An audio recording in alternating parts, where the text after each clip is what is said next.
Subscribe करें और bell दबाएं ताकि कोई खबर रह न जाए।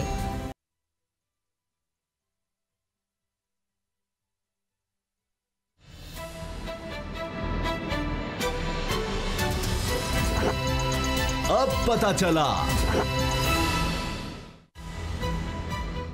चला में आज आप जान सकेंगे मौलाना का इसरार, बिलावल का इनकार, नून लीग का खामोश तमाशाई का किरदार, जरदारी की वजीर आजम को धमकी, डॉलर की उड़ान, रुपया हैरान, हमजा शहबाज के खिलाफ मजीद इंकिशाफ, मुश्ताक चीनी को मिली जमानत की मिठास, खित्ते का मुस्तकबिल अफगान अमन से मशरूत। बिस्मिल्लाहिर्रहमानिर्रहीम, अस्सलाम वालेकुम। मैं हूं मोहम्मद उसामा गाजी और आप देख रहे हैं अब पता चला। कल अपोजिशन ने ऑल पार्टीज कॉन्फ्रेंस की चाल चली। मकसद तो हुकूमत को टफ टाइम देना था, लेकिन उल्टे लेने के देने पड़ गए और इख्तलाफात खुलकर सामने आ गए। बिलावल भुट्टो और मौलाना फजलुर रहमान के दरमियान होने वाली नोक झोंक में बात तल्ख कलामी तक पहुंच जाती अगर दूसरे मुदाखलत ना करते। इन इख्तलाफात पर यह शेर इस बात का गमाज है कि राह दूर इश्क में रोता है क्या, आगे आगे देखिए होता है क्या।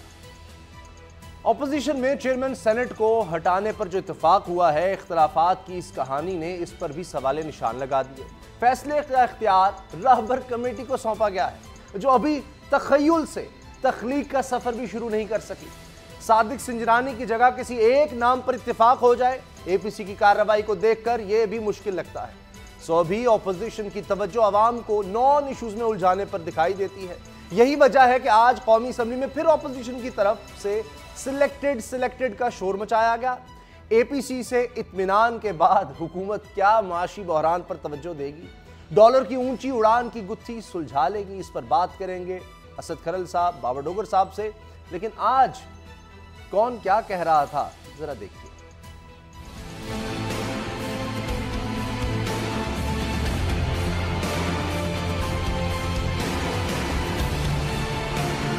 जब से बना है नया पाकिस्तान, तब्दीली ले रही है रोज नया इम्तिहान। अपोजिशन एहतसाब से हुई जा रही है हलकान, उधर डॉलर की ऊंची से ऊंची होती जा रही है उड़ान। अवाम महंगाई से तंग है तो खाली खजाना देखकर हुकूमत भी है परेशान। समझ किसी को नहीं आ रही कि कैसे टलेगा ये मुआशी बहरान।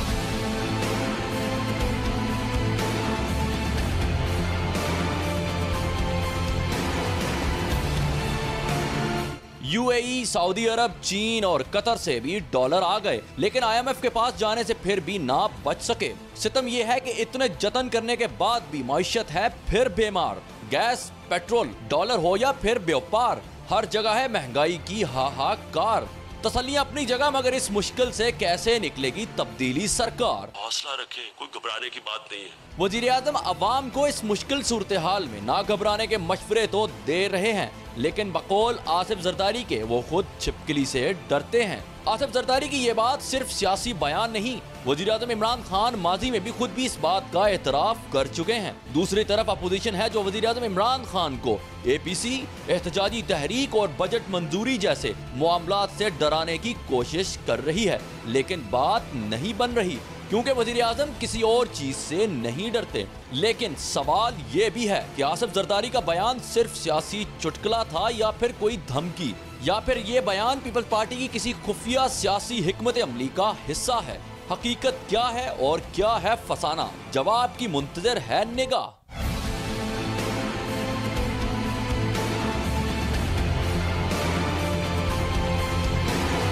अच्छा, आज तो एक तरफ शहबाज शरीफ साहब ने कौमी असम्बली में फिर जब देखा कि इमरान खान साहब आ गए हैं तो फिर सिलेक्टेड की बात की और वक्त लिया पहले स्पीकर से कि जी मैं कुछ और बात करना चाहता हूँ, और फिर वो शोर मच गया। नॉन इश्यूज हैं, असल मुद्दे पर कोई बात नहीं कर रहा, लोगों की बात की जाए, मगर हम आगे बात इस पर करनी है। पहले ज़रा सियासत पर आ जाए। असद खरल साहब, ये तो ऐसे हुआ, ये जो ऑल पार्टीज कॉन्फ्रेंस थी, इसमें तो अगर ये बीच बचाव ना कराया जाता एएनपी की तरफ से और दीगर लोगों की तरफ से, ये तो मौलाना साहब और बिलावल तो पता नहीं कहाँ तक चले जाते हैं। मुझे लगता है आइंदा शायद ये इकट्ठे बैठे भी ना। देखिए, जब से ये एक अनाउंस किया गया कि एपीसी हो रही है, इसमें जो पार्टीज अपोजिशन इकट्ठी हो रही, उस वक्त से हम इस शो में कह रहे थे कि ये एक नाकाम तरीन शो होगा। और इसमें ये भी हमने बताया पहले ही, अभी तो ये कहानी सारी बाहर आ गई है बिलाकर, कि बिलावल भुट्टो जरदारी साहब इसमें नहीं शामिल होना चाह रहे थे, शहबाज शरीफ साहब शामिल नहीं होना चाह रहे थे। इसकी डेट आगे एक्सटेंड करने के हवाले से उन्होंने बात की, लेकिन फजलुर रहमान साहब अड़ गए। अब ये तकरीबन पौना घंटा जो आपस में इनकी तलह कलामी हुई है, जो बिलावल भुट्टो जरदारी साहब की और मौलाना फजलुर रहमान साहब की, यानी पहले तो उन्होंने कहा जी मिड टर्म इलेक्शन का हमने मुतालबा करना है, तो उस पर वो अड़ गए। उन्होंने कहा जी मेरे तो नाना, मेरे 2 मामू, मेरी वालदा जो है वो तो इसी की भेंट चढ़े हैं और हम किसी ऐसे सिस्टम को डीरेल नहीं करेंगे। फिर उसके बाद सहाबा कराम के हवाले से जी उन्होंने कहा जी, तो उस पर बिलावल भुट्टो जरदारी साहब ने फिर कहा कि जी मजहबी मामला है, इसको बीच में ना लाए।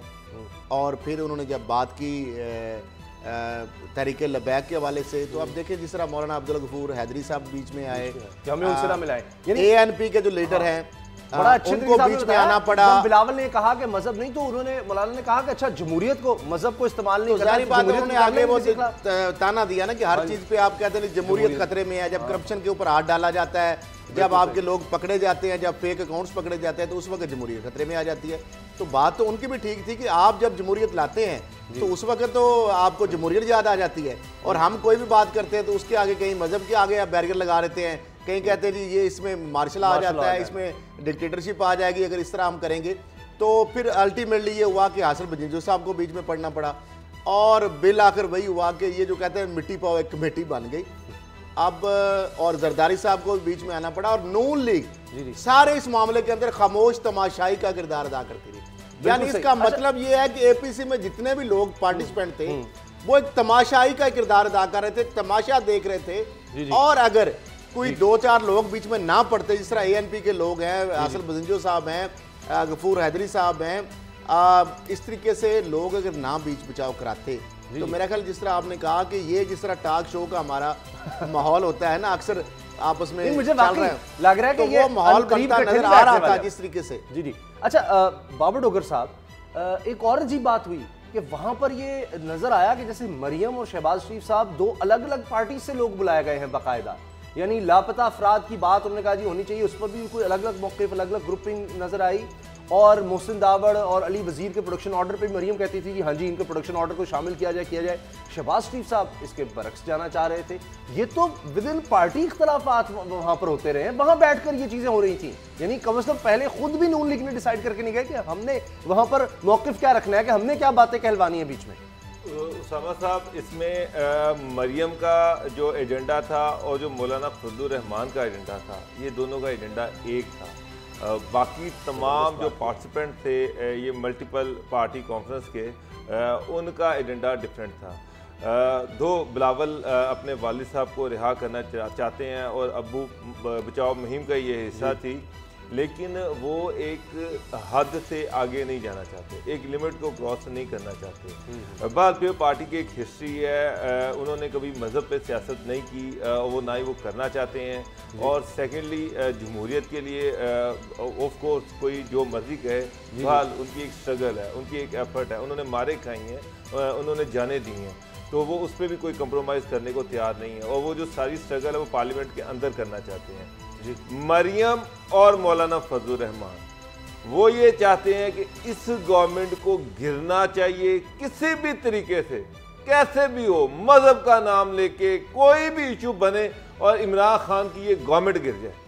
मैंने कल भी ये आपसे कहा था कि ये 2 वाहद ऐसे बंदे हैं, मरियम और फजलुर रहमान, जो पार्लियामेंट से बाहर हैं, बाकी पार्लियामेंट का हिस्सा है। जो पार्लियामेंट के अंदर बैठे हैं वो पार्लियामेंट को बचाना चाहते हैं, जो पार्लियामेंट से बाहर बैठे हैं वो एक एक दिन गुजार रहे हैं और वो ये चाहते हैं कि कल नहीं, ये आज ही पार्लियामेंट गिर जाए, चाहे लॉकडाउन के जरिए गिरे, चाहे ये मजहबी इशू पे गिरे। मजहब पे भी मरियम का वही मौक़िफ़ है जो मौलाना फजलुर रहमान का है, लॉकडाउन पे भी मरियम उसकी भी हामी है। मरियम ये चाहती है कि ये हुकूमत गिरनी चाहिए, ये क्योंकि जो मुझे चीज़ सामने आई है, मरियम के अंदर एक गिल्टी कॉन्शियस है। वो ये समझती हैं कि नवाज शरीफ अगर आज जेल में हैं, नवाज शरीफ की अगर गवर्नमेंट गई तो उसकी वाहद जिम्मेदार जो है वो मरियम नवाज है, कोई और नहीं है। बड़ी बात कह रहे हैं आप, ये उनको रियलाइजेशन हो गई है, ये तो बड़ी स्ट्रॉन्ग रियलाइजेशन है। ये तो सब कहते थे, उनके भाई कहते जो भी भुगत रहे हैं वो मरियम नवाज की वजह से भुगत ये रहे तो हैं। खुद खुश आइंद बात है कि वो कहते हैं ना, सुबह अगर भूला अगर शाम को वापस आ जाए तो उसको भूला नहीं बाबर कहना साहब ने चाहिए। बात अगर बहुत वाकई जबरदस्त की जो है। रियलाइज उनको मगर- हो गया है, जो हम तो कहते थे, सारे लोग भी कहते हैं कि नहीं, जो उनके आज चचा नवाज शहबाज शरीफ साहब क्या कहते रहे हैं परवेज रशीद को, फिर उन्होंने क्यों साथ में चौधरी निसार अली खान साहब यही कह रहे हैं, चौधरी निसार अली खान साहब ने यही कहा था कि नवाज शरीफ साहब जो उनकी जो मोहतरमा है, जो उनकी साहबजादियां जो उनके बयानिए पे चल रहे हैं, वो रास्ता जो है वो तसादम का रास्ता है, उसके अंदर नुकसान होगा। इसी वजह मरियम नवाज की जो पॉलिटिकल इंटरफेरेंस थी उसके पहले दिन से खिलाफ है। शहबाज शरीफ भी ये समझते हैं कि आज नवाज शरीफ और शरीफ फैमिली जो कुछ देख रही है, ये जो जेल और ये केसेस और ये सब कुछ, इसकी बहुत अगर कोई जिम्मेदार है तो वो मरियम नवाज है। ये हमजा शहबाज भी समझते हैं, ये नवाज शरीफ भी समझते हैं, और अब मरियम खुद गिल्टी कॉन्शियस है कि वाकई इन सारी चीज़ों की जिम्मेदारी उनके ऊपर आती है, और उसको पे बैक करने के लिए वो ये कोशिश कर रही हैं कि इमरान खान जो है इसकी गवर्नमेंट गिर जाए। उनका ख्याल है कि ये गवर्नमेंट गिरेगी तो उनके वालिद के बाहर निकलने का कोई चांस। पहली बात ये कि ऐसा होता नजर नहीं आ रहा। आप देखें डॉन लीग की जिम्मेदार कौन थी? नवाज शरीफ किसको बचाते बचाते अपनी गवर्नमेंट गिरवा बैठे? मरियम नवाज। ये सारे इंटरव्यूज उन्होंने करवाए, हत्ता के शहबाज शरीफ साहब, अगर मैं गलत नहीं हूं तो उन्होंने खुद कहा कि वो जो सिरिल अलमीडा वाला इंटरव्यू था, दूसरा इंटरव्यू, एक तो डॉन लीग्स थी जो पहले आई, फिर दूसरा जो इंटरव्यू नवाज शरीफ साहब ने खुद बुलाकर साथ बिठा कर दिया जो इंटरव्यू, उसमें तो शहबाज ने कहा जी वो भी लोगों का पता कराएं कि उन्होंने साजिश खेली जिन्होंने इंटरव्यू करवाया। वही स्क्रिप्ट राइटर है, मैं गलत तो नहीं कह रहा। सिरिल अलमीडा को इस्लामाबाद से खुसूसी त्यारे के जरिए मुल्तान किसने भिजवाया? खुसूसी पास दिया गया। खान अब्बासी से कहा कि इनको फैसिलिटेट किया जाए, इनको वहां तक पहुंचाया जाए। मरियम नवाज। तो अब क्या पार्टी में रियलाइजेशन है कि एक दफा फिर ही कहीं ना हमें गुस्से में और नफरत में डुबो दे, क्योंकि जो प्रेस कॉन्फ्रेंस हुई है, इसीलिए पार्टी दो हिस्सों में डिवाइडेड है। शहबाज शरीफ जो चाहते ये हैं कि पार्लियामेंट के अंदर रहकर ये लड़ाई लड़ी जाए और जमहूरियत को जो डीरेल नहीं। पार्टी से आपने फजलुर रहमान का एक फिक्रा नहीं सुना? उन्होंने कहा कि अगर मिड टर्म इलेक्शन की तरफ जाना चाहिए, अगर मार्शल लॉ भी लगता है तो हम उसका मुकाबला करेंगे। यानी कि अगर इमरान की गवर्नमेंट जानी चाहिए, इससे कोई फर्क नहीं पड़ता कि मुल्क में जमहूरियत है या नहीं है। यही फिलॉसफी मरियम नवाज की है। वो भी यही चाहती हैं कि इमरान खान की गवर्नमेंट गिरनी चाहिए, और चाहे मार्शल लॉ लगे या कुछ भी लगे। ये भी तो सरखल साहब वो इसलिए चाह रहे हैं कि मार्शल लॉ की तरफ मामला चला जाए कि फिर वहां से वो कुछ डील वगैरह करवा सकते हैं। क्योंकि मुशर्रफ दौर में आपने देखा किस तरह वो काम चला लेते थे। उनको तो हर दौर ही रास आता है। मामला ये फजलुर रहमान साहब हो या मरियम साहब, उनको मार्शल लॉ का दौर भी रास आया, और मार्शल लॉ ही से पैदावार, वहां से फौज की गोद से कोख से उन्होंने जन्म लिया है। मामला ये है कि जो एक तो पार्टी के अंदर तकसीम की आप बात करें, नून लीग के अंदर जो मरियम साहबा का बयानी है, दूसरा उनके घर के अंदर शरीफ फैमिली का जो अपने हवाले से सुन ले, वो खवातीन की पॉलिटिक्स को शरीफ फैमिली पसंद नहीं करती। कलसूम साहिबा ने, आपको पता है जब वो सड़कों पे आई थी, एक वाकया हुआ था, उसके बाद फौरी तौर पर नवाज शरीफ साहब, शहबाज शरीफ साहब डील करके जद्दा चले गए थे। वो नहीं चाहते थे कलसूम साहिबा खवातीन अपने घर की को। आपने देखा कभी कलसूम साहिबा को पॉलिटिक्स में? उसके बाद कभी देखा? सुन ले, मरियम साहिबा जो है, मरियम साहिबा में लाने वाली कलसूम नवाज। अच्छा सुन ले, लेकिन मरियम साहिबा जो है उनकी आमद पर भी उसी तरह शरीफ फैमिली के अंदर रिजर्वेशन थी। शहबाज शरीफ साहब फैमिली उसको कभी एक्सेप्ट नहीं करती। नवाज शरीफ साहब से वो कहते हैं ना कि मेरा ख्याल ना चाहते हुए या शायद इस तरीके से उनको एक उनके बेटे गली में डाल दिया गया। उनके बेटे आज तक नहीं आते। वो कहते हैं कि वो समझते हैं कि मरियम ने गलत किया है पॉलिटिक्स में आके। वो भी मुझे लगता है कसूरवार मरियम को ही ठहराते हैं दोनों भाई। कलसूम नवाज और शहबाज शरीफ इनकी आपस में कभी नहीं बनी। मरहुमा कलसूम नवाज कतई नहीं ये चाहती थी कि नवाज शरीफ के बाद ये जो सारी पॉलिटिकल लेगेसी है ये सारी शहबाज शरीफ की फैमिली को मुंतकिल हो जाएगी और हमजा शहबाज आगे आ जाए। उसके लिए कि शहबाज शरीफ की जो पॉलिटिकल हेयर हैं उसको अपने घर में रखने के लिए मरियम को तैयार किया गया। मरियम खुद जो थी वो खुद भी पॉलिटिक्स में आना चाहती थी। उनका ख्याल था कि ये तो एक सोने का नवाला है, सोने का चमचा है, वालिद साहब प्राइम मिनिस्टर हैं, प्राइम मिनिस्टर हाउस में बैठ के मैं सियासत सीखूंगी और एक बनी बनाई लीडर के तौर पर सामने आ जाऊंगी। कि कलसूम साहिबा जो है इतनी नफरत थी उनको शहबाज शरीफ साहब से और उसकी फैमिली से और मरियम साहिबा को कि मियां साहब की वालदा मोहतरमा वो इस्लामाबाद गई, उन्होंने अपने बेटे के पांव पे कपड़ा फेंका और उनका खुदा के लिए शहबाज शरीफ साहब जो आपके छोटे भाई हैं, ये आपके वफादार रहेंगे, ये आपके वफादार हैं, आप इनको वजीर आज़म बनाएं, इनको सदर बनाएं पार्टी का। नवाज शरीफ साहब ने उनसे एक्सेप्ट किया, नवाज शरीफ साहब ने बकायदा अनाउंस किया। जी जी। लेकिन ये बात उसके बाद इतना जबरदस्त रिएक्शन आया कुलसूम साहिबा की जानब से, उनके बच्चों की जानब से, मरियम साहिबा की जानब से, कि ये आपने क्या कर दिया। नवाज शरीफ साहब ने उस अपने मां से किए गए वादे से बैकआउट करना पड़ा। आपने देखा वज़ीर आज़म का अनाउंस हुआ था, दूसरा नहीं बनाया गया, सदर का अनाउंस हुआ था, नहीं बनाया गया। शहबाज शरीफ को ये मान गए थे कि शहबाज शरीफ प्राइम मिनिस्टर होंगे, लेकिन मरियम नवाज और कुलसूम नवाज के सामने वो बेबस हो गए थे और अल्टीमेटली उनको ये फैसला वापस लेना पड़ा, क्योंकि मरियम और कुलसूम किसी सूरत में ही शहबाज शरीफ को प्राइम मिनिस्टर बनना। ये सब पता होगा शहबाज शरीफ को, ये तो नहीं है कि हम बिल्कुल, ये ओपन है, ये ओपन है, ये सबको पता है।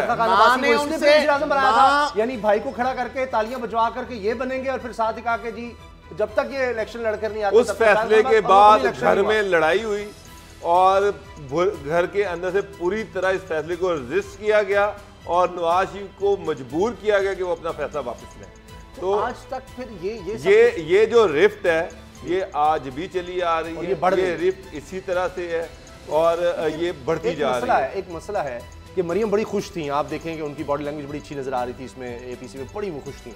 अगरचे उसके बाद वो बिल्कुल मायूस नजर आई, उन्होंने कोई मीडिया से भी खास बात नहीं की। उसकी वजह शहबाज शरीफ साहब बिल्कुल और तरह से उनका उसकी वजह ये थी कि जो मरियम चाह रही थी, जो फजल रहमान के साथ मिलकर खिचड़ी ये पकाना चाह रहे थे कि लॉकडाउन किया जाए, मजहब का हथियार इस्तेमाल किया जाए और इस गवर्नमेंट को गिराने के लिए हर एफर्ट की जाए। एक और बात, उसको सबसे बड़ा जिसपे मौलाना फजल रहमान इंतजार कर रहे थे कि शायद बिलावल इस एक्सट्रीम तक जाएंगे, तो बिलावल ही उस पर तैयार नहीं हुए।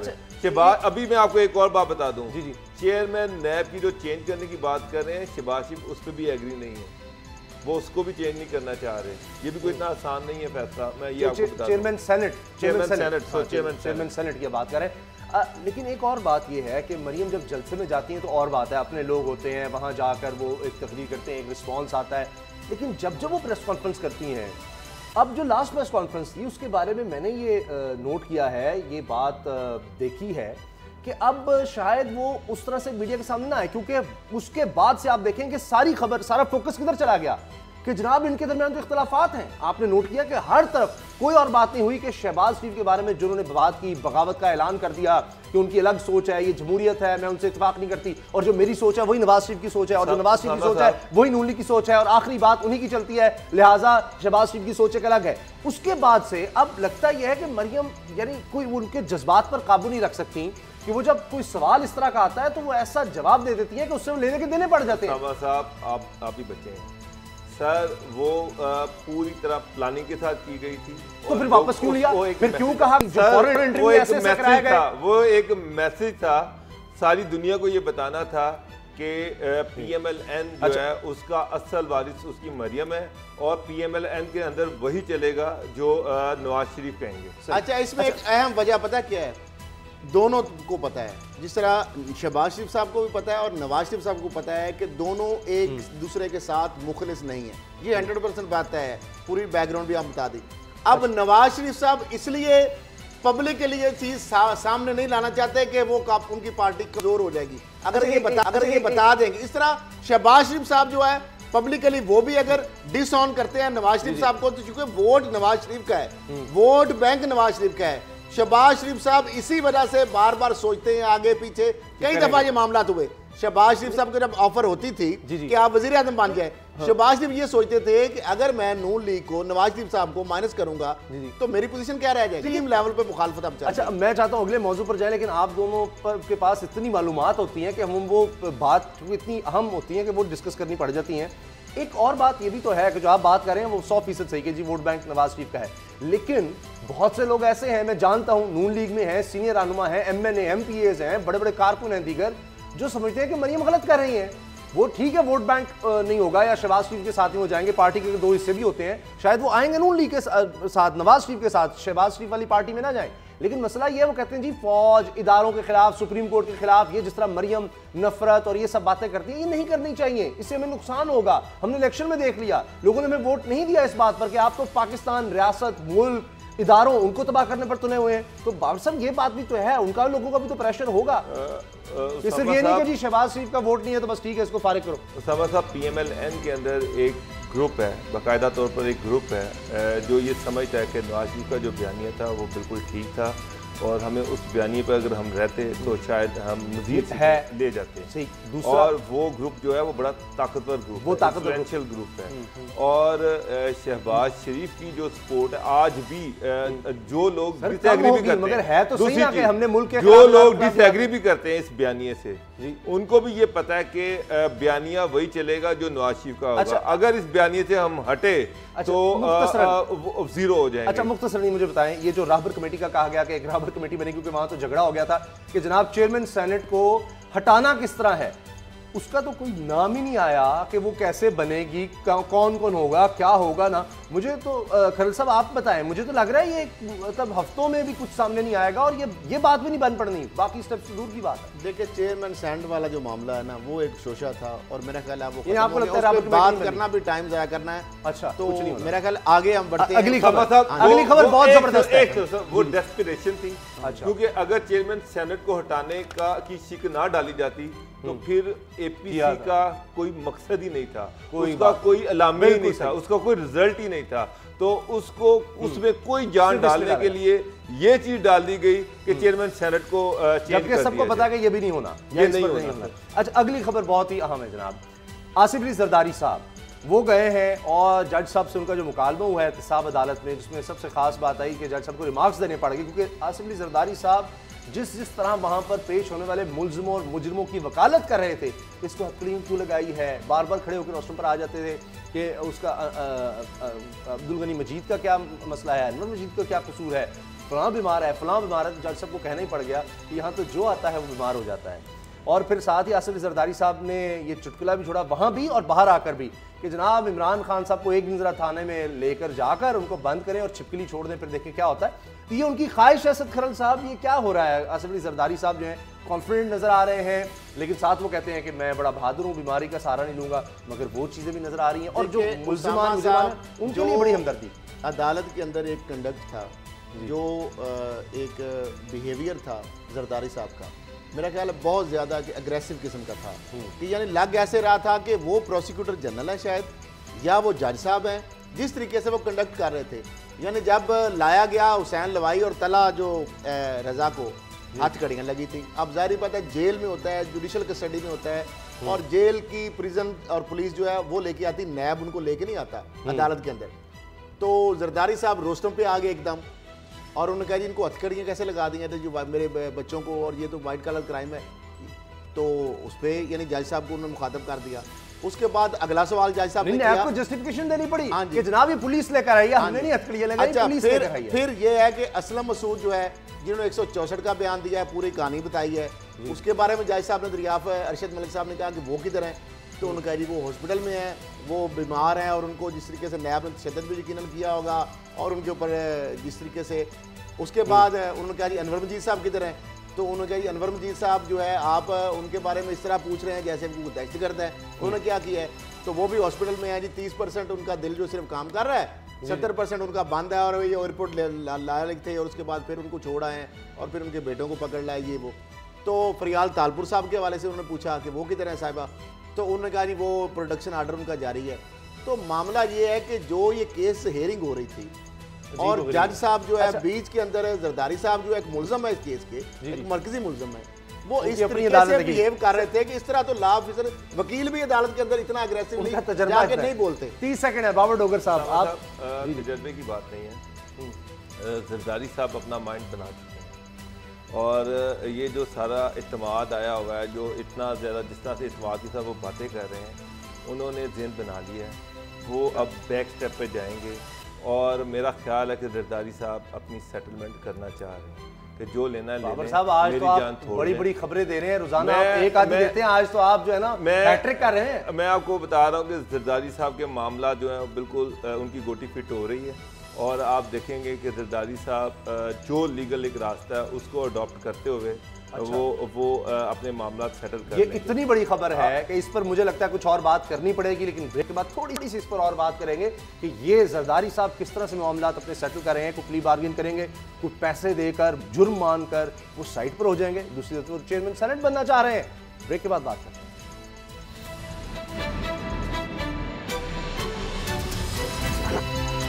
अब पता चला।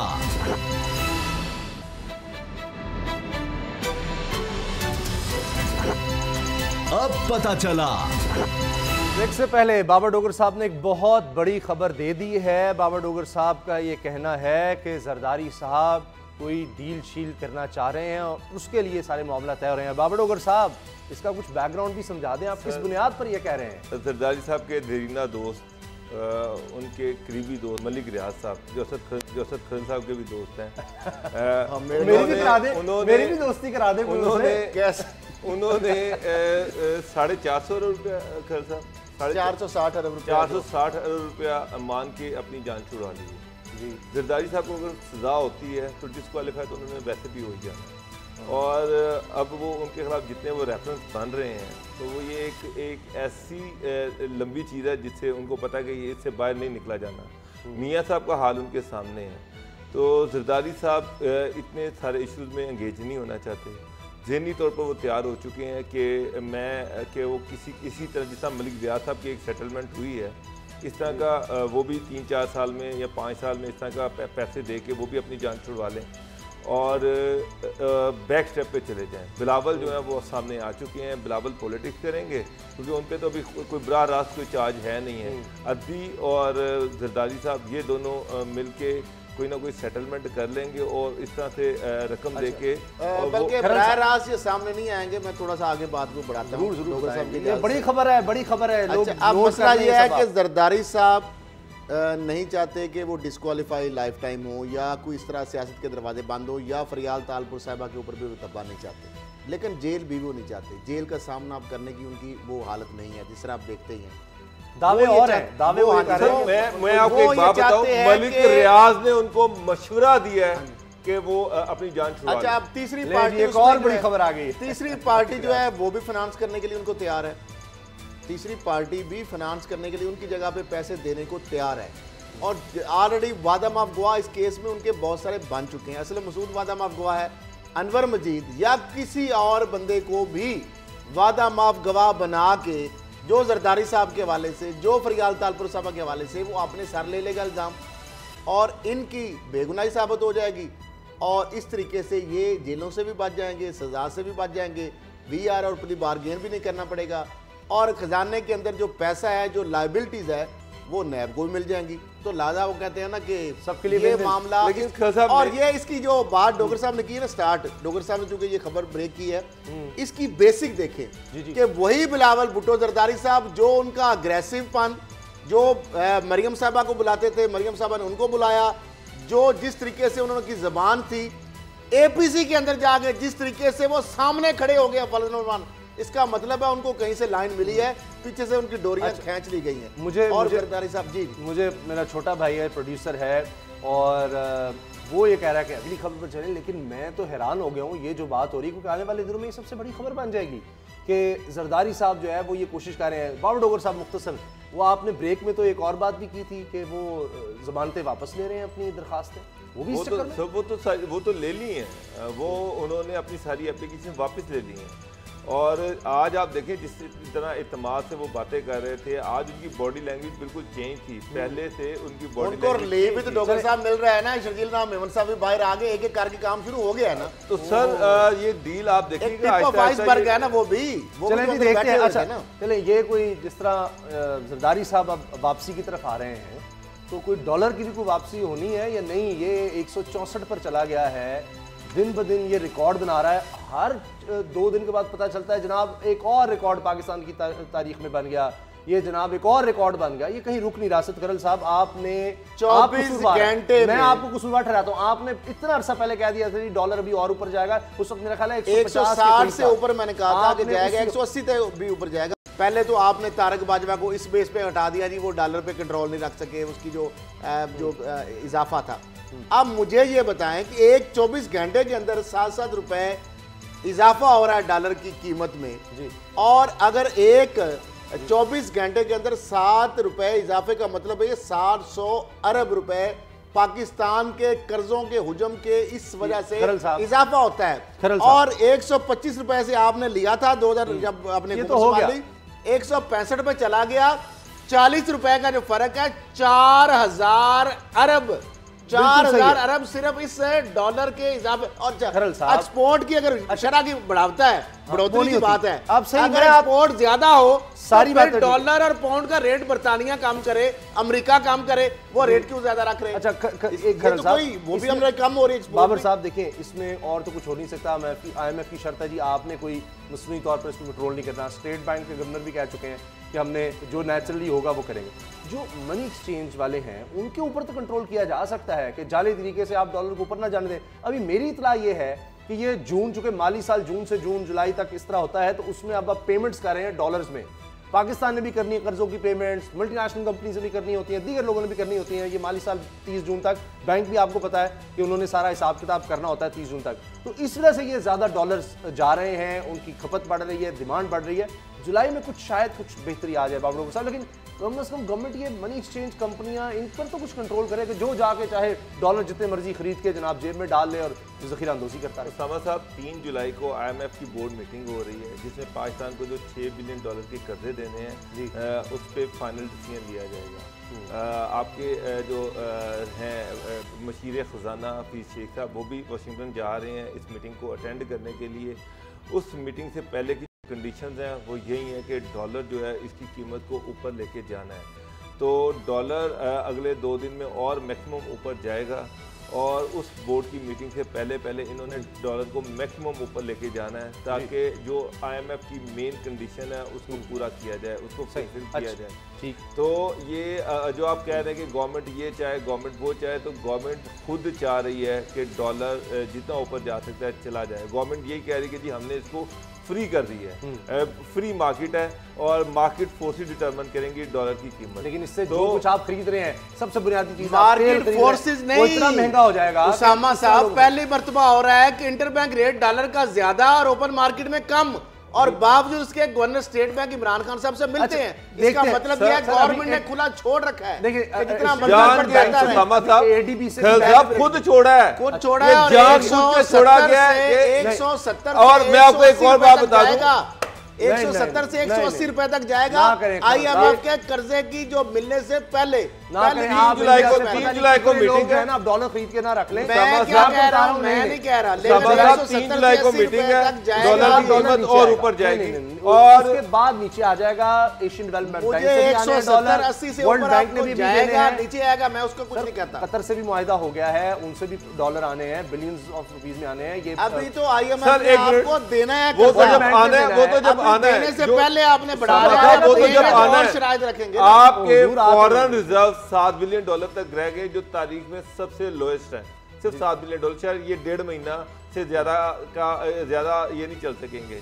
तो गवर्नमेंट तो भी इसी आस पे बैठी हुई है कि IMF कर्जा दे देगा, उसके बाद वर्ल्ड बैंक से पैसे आ जाएंगे। तेल जुलाई से जो तेल है वो फ्री आना शुरू हो जाएगा। हम कहते हैं कि IMF से डील करने के लिए हमारे पास पैसे कम थे, हमने मुल्कों से ले लिए, अब तो वो सारे भी हमने खा लिए। अब फिर IMF की वही शर्तें हैं, अभी IMF की मजीद और शरायत हमें माननी पड़ेंगी। अभी तो उन्हें पैसे देने, डॉलर हमारे खर्च भी कम हो रहे हैं, टाइम बहुत कम रह गया। हमजा शहबाज साहब उनके गिर्द लग रहा है कि मजीद घेरा तंग हो रहा है और तमाम तफसीलात के कितने करोड़ रुपया किस तरह आया बाहर से वो सब पेश की जा रही हैं। और मुश्ताक चीनी साहब उनको ज़मानत मिल गई। असद खरल साहब आपने कह दिया था कि इसको ज़मानत मिल जाएगी, लेकिन आपने भी कहा था कि ये बाहर चला जाएगा, फिर इसको पकड़ा नहीं जा सकेगा और वो बयानात मज़ीद आगे नहीं चल सकेंगे। लेकिन आपको क्या लग रहा है कि ऐसे ही होगा जो आप कह रहे हैं? कि बिल्कुल उसामा साहब, मैं आज भी कहता हूँ कि अगर मुश्ताक चीनी साहब को बाहर जाने दिया गया, अगर वो बाहर चले गए और कानून के मुताबिक उनको रोक नहीं सकते आप, क्योंकि आप वो फ्री है। उनका ना तो नाम इसीएल में है, ना वो वांटेड है नैब को।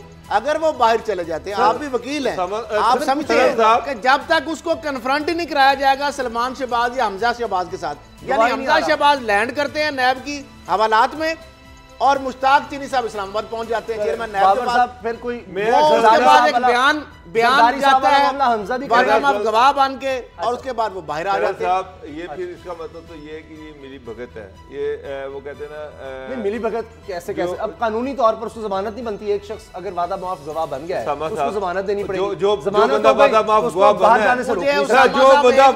गवाह बना है कन्फ्रंट नहीं उसको कराना, सलमान शहबाज के साथ कन्फ्रंट नहीं करवाया गया। देखिए कन्फ्रंट क्यों नहीं करवाया जा रहा, उसको कन्फ्रंट कराएं। जब तक आप ये नई प्रोसेस करा रहे हैं उस बंदे को, आप बाहर फ्री कर रहे हैं, तो वो तो बाहर जाएगा, वो तो आराम से टिकट कटाएगा और बाहर चला जाएगा। आप फिर आप ढूंढते रहे उसको, इसाक डार को आप वापस ले, सलमान शहबाज को वापस ले आए, हसन हुसैन को आप वापस ले आए, हुसैन हकानी को वापस ले आए, तो क्या मुश्ताक चीनी को आप वापस ले आएंगे? मकसूर जो पहले चला गया उसको आप वापस ले आएंगे? अली इमरान को आप वापस ले आए? उसने बयान दे तो दिया, तो बयान कन्फ्रंट नहीं हुआ ना।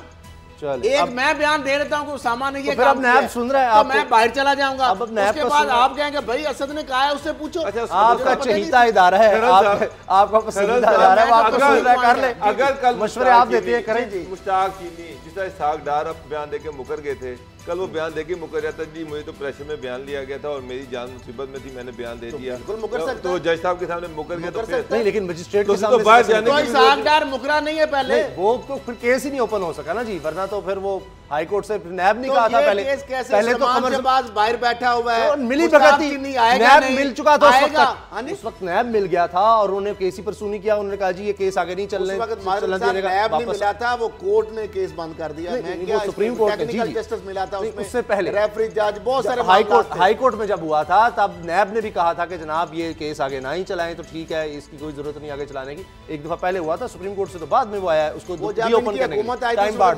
अच्छा आपको पता है आखिरी से ये तो पूछेगी सर ट्रांजैक्शन तो हुई है ना, पैसा तो हुई है, आखिरी मुश्ताक चीनी से सिर्फ ये तो पूछा जाएगा कि जनाब तुम्हारे पास 60 करोड़ रुपया कैसे आया जो तुमने हमजा को उधार दी है, वो तो कह रहा है ना, किया है ना, वो तो कह रहा है। अच्छा जी, अशरफ गनी साहब पाकिस्तान आए, इससे पहले एक कॉन्फ्रेंस भी हुई, उसमें तमाम धड़े शामिल थे, सिर्फ अफगान सदर नहीं थे, तालिबान नहीं थे, बाकी सब ये तारीखी थी, तो पाकिस्तान अपना रोल बहुत अच्छा प्ले कर रहा है। आज आकर अशरफ गनी साहब ने बड़ी अच्छी बातें की हैं कि पाकिस्तान अमन में बेहतरीन किरदार अदा कर रहा है, पाकिस्तान चाह रहा है अफगानिस्तान में अमन हो, हमने बड़ा भुगता है ये सारा कुछ, 40 लाख महाजरीन हों, बहुत अच्छी बात है कि हमने उनका ख्याल रखा, मगर उसके बाद देखें हमारे यहाँ क्या कुछ होता रहा है, जंग अफगानिस्तान में होती है तो जाहिर है इतना बड़ा बॉर्डर है, मसाइल होते हैं, लेकिन ये कहीं दोबारा जाकर बदल तो नहीं जाएंगे। अफगानिस्तान जाते हैं तो फिर इंडिया की जुबान बोलने लग जाते हैं, अमेरिका की जुबान बोलने लग जाते हैं। पाकिस्तान जिस तरह अमन चाह रहा है कुछ आएगा, अशरफ गनी साहब कुछ सोचेंगे कि बाकी धड़ों को भी मिलाया जाए, तालिबान से बैठे बात करें। बाबर डोगर साहब 30 सेकंड्स।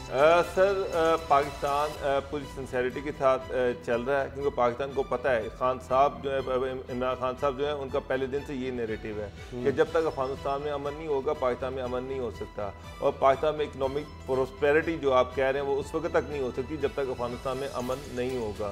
तो पाकिस्तान सिंसियरली वो सारी एफर्ट्स कर रहा है जिसके जरिए से अफगानिस्तान में पीस प्रोसेस जो है पाकिस्तान कर रहा है। अशरफ गनी साहब भी ये सोच लें, पाकिस्तान की जैसी उनकी भी सोच हो जाए कि अपनी इंडिया के चुंगल से बाहर आ जाए। सरजमीन जो है वो एनडीएस और रा के रहमो करम पर पाकिस्तान के खिलाफ दहशतगर्दी के लिए तो अब उन्होंने सोच रहा है ना हो, हम तो उनको गुजारिश वरना ये फोटो सेशन से अलावा कुछ नहीं, हम तो उनसे गुजारते हैं। प्रोग्राम देखने का बहुत बहुत शुक्रिया, तो हमें याद रखिएगा। अल्लाह